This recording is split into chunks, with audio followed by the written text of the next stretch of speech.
नमस्कार। देवरिया की आवाज रेडियो केसरी से प्रस्तुत है स्थानीय हालचाल। पहले मुख्य हालचाल। चोरी की 10 मोटरसाइकिल के साथ 3 अंतर्राज्यीय तस्कर गिरफ्तार। विधायक खेल स्पर्धा का होगा आयोजन। दिव्यांग छात्रों की टोली अब जाएगी कुशीनगर। लोकतंत्र की रक्षा को लेकर एसआईआर को बताया गया जरूरी।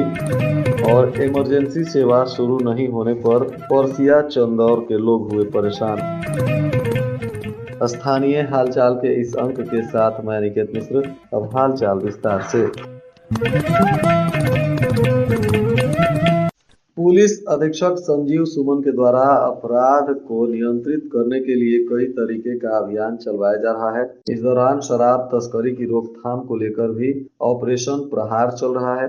इसी कड़ी में अपर पुलिस अधीक्षक दक्षिणी सुनील कुमार सिंह ने एक गठित टीम के साथ मिलकर भाट पाररानी क्षेत्र में कार्रवाई की, जिसमें 10 अदद चोरी की मोटरसाइकिल मिली है, जिसमें फर्जी नंबर प्लेट लगाकर मोटरसाइकिल टंकी और सीट को मॉडिफाई कर शराब तस्करी करने में उपयोग किया जा रहा था। इसमें 3 अंतर्राज्यीय तस्करों को भी गिरफ्तार किया गया है और 63 पाउच अंग्रेजी शराब तथा ऑफिसर चॉइस भी बरामद की गई है। पकड़े गए इन शराब के साथ तीनों तस्करों पर आवश्यक कार्रवाई की जा रही है।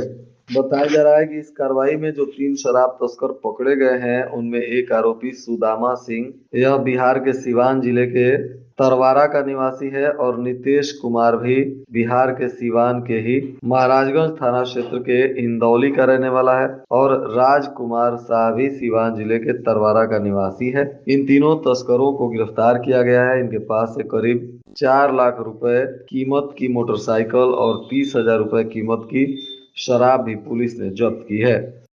इधर युवा कल्याण और प्रांतीय रक्षक दल के तरफ से विधानसभा पथरदेवा के राजेश्वरी देवी राम सुभग सिंह महाविद्यालय कुर्मी पट्टी में विधायक खेल स्पर्धा का आयोजन किया गया, जिसका उद्घाटन मुख्य अतिथि कृषि मंत्री सूर्य प्रताप शाही ने की। इस दौरान कार्यक्रम का समापन भी खंड विकास अधिकारी पथरदेवा के हाथों किया गया, जिसमें 100 मीटर दौड़ बालक सब जूनियर में किताबुद्दीन प्रथम रहे, 100 मीटर जूनियर में सुदर्शन प्रथम रहे, 800 मीटर दौड़ बालिका में प्रथम आतिया रही, 800 मीटर जूनियर बालक में किताबुद्दीन प्रथम रहे। वहीं 400 मीटर बालक वर्ग में कुलदीप प्रथम और 400 मीटर बालिका वर्ग में प्रियंका प्रथम रही। इन सभी खिलाड़ियों को सम्मानित भी किया गया।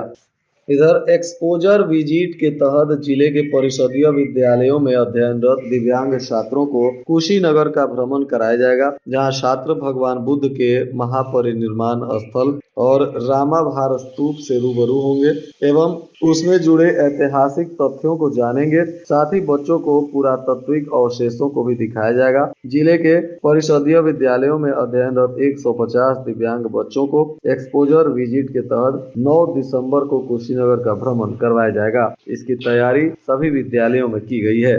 इधर सलेमपुर में समाजवादी पार्टी के पदाधिकारियों और कार्यकर्ताओं की एक बैठक हुई, जिसमें पार्टी को और मजबूत करने और चल रहे एसआईआर में कार्यकर्ताओं को एकजुट होकर सही कार्यों के होने पर जोर दिया गया। इस दौरान पार्टी के नेताओं ने कहा कि भारतीय जनता पार्टी ने लोकतंत्र का मजाक बना के रख दिया है। लोकतंत्र पर ऐसा संकट छाया है कि इसकी कीमत आने वाली पीढ़ियों को भुगतना होगा। उन्होंने कार्यकर्ताओं से आह्वान करते हुए कहा कि एसआईआर को गंभीरता से हम सभी को लेना होगा और लोकतंत्र की रक्षा के लिए एसआईआर के कार्यों पर विशेष ध्यान देने की आवश्यकता है। इधर भागलपुर ब्लॉक के सामुदायिक स्वास्थ्य केंद्र परसिया चंदौर में मुख्य चिकित्सा अधिकारी के आदेश के 1 सप्ताह बाद भी आपातकालीन सेवाएं शुरू नहीं हो पाई हैं। इससे क्षेत्र के लोगों में भारी आक्रोश है। सीएससी देवरिया चंदौर में आपातकालीन सेवाएं शुरू होने की मांग को लेकर समानता दल के प्रदेश अध्यक्ष संजय दीप के नेतृत्व में स्थानीय लोगों ने कई बार धरना प्रदर्शन भी किया था। इन प्रदर्शनों को गंभीरता से लेते हुए सीएमओ ने 1 सप्ताह पहले आपातकालीन सेवाओं को तत्काल शुरू करने के लिए रोस्टर भी जारी किया है। हालांकि आदेश के बावजूद भी दोपहर 2 बजे के बाद अस्पताल में कोई भी कर्मचारी उपस्थित नहीं रहता है। सभी कमरों में ताले लग जाते हैं और दोपहर 2 बजे के बाद आने वाले मरीजों को डॉक्टर न मिलने के कारण मजबूरन इलाज के लिए देवरिया मेडिकल कॉलेज जाना पड़ता है। यहाँ इमरजेंसी सेवा भी सुचारू रूप से नहीं चल रही है, जिसको लेकर स्थानीय लोगों में रोष है और प्रशासन से इस सीएचसी पर बेहतरीन सुविधा के साथ चिकित्सा व्यवस्था मुहैया कराने की गुहार लगाई जा रही है। इधर देवरिया के आईटीआई परिसर में मुख्यमंत्री सामूहिक विवाह योजना के तहत रामपुर कारखाना विकासखंड और नगर पंचायत क्षेत्र से कुल 78 जोड़ों का विवाह संपन्न हुआ। यह कार्यक्रम जिला प्रशासन और सामाजिक कल्याण विभाग के संयुक्त तत्वाधान में आयोजित किया गया। इसमें बड़ी संख्या में परिजन और जनप्रतिनिधि भी तथा स्थानीय लोग भी शामिल हुए। उत्तर प्रदेश परिषद की संसदीय अध्ययनरत समिति ने विकास भवन के गांधी सभागार में जनपद के विभागाध्यक्षों के साथ बैठक कर विभिन्न विभागीय योजनाओं, प्रगति एवं आवेदन के निस्तारण की विस्तृत समीक्षा की। इसकी अध्यक्षता समिति के सभापति किरण लाल कश्यप ने की। बैठक की शुरुआत अधिकारियों से परिचय प्राप्त करने के साथ हुआ। इस दौरान अब तक जनप्रतिनिधियों द्वारा प्रेषित पत्रों पर विभागवार की गई कार्रवाई की गहन समीक्षा की गई। पुलिस ने राजस्व, चिकित्सा, पंचायती राज, सिंचाई, बेसिक शिक्षा, विद्युत, कृषि, पूर्ति, पशुपालन, चकबंदी सहित विभिन्न विभागों के द्वारा प्राप्त आवेदनों के निस्तारण को लेकर आवश्यक जांच पड़ताल किए गए। सुबह से लोग रजिस्ट्रेशन काउंटर पर मेडिकल कॉलेज में पहुंचने लग रहे हैं। करीब 1:30 बजे तक 1800 से अधिक मरीज पहुंचे थे।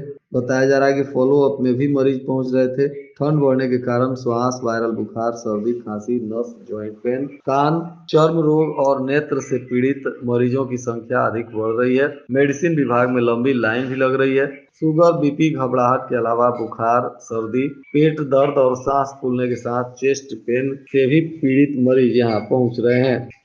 और आज के मौसम का तापमान देवरिया में न्यूनतम 12 डिग्री सेल्सियस और अधिकतम 23 डिग्री सेल्सियस रहने की संभावना है। अंत में मुख्य हालचाल एक बार फिर। चोरी की 10 मोटरसाइकिल के साथ 3 अंतर्राज्यीय तस्कर गिरफ्तार। विधायक खेल स्पर्धा का होगा आयोजन। दिव्यांग छात्रों की टोली अब जाएगी कुशीनगर। लोकतंत्र की रक्षा को लेकर एसआईआर को बताया गया जरूरी। और इमरजेंसी सेवा शुरू नहीं होने पर परसिया चंदौर के लोग हुए परेशान। इसके साथ ही रेडियो केसरी से प्रसारित स्थानीय हालचाल का यह अंक समाप्त हुआ। नमस्कार।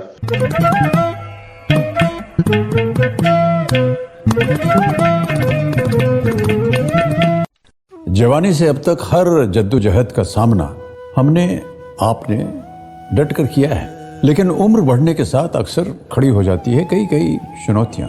और अब घबराने की बात नहीं है, क्योंकि भारत सरकार आप ही के लिए लाई है एल्डर लाइन 14567। एल्डर लाइन यानी एक निशुल्क टोल फ्री कनेक्ट लाइन। इसे अपना दोस्त, हमदर्द और मार्गदर्शक समझे। चाहे अनचाहे कोई आर्थिक, कानूनी, पारिवारिक, स्वास्थ्य संबंधी या भावनात्मक समस्या जैसे कि अकेलापन या चिंता फिक्र से जूझ रहे हो, तो बेझिझक एल्डर लाइन यानी 14567 पर आप कॉल कीजिए। तो चिंता हटाइए और मुस्कुराइए, क्योंकि अब ओल्ड एज बनेगी गोल्डन एज।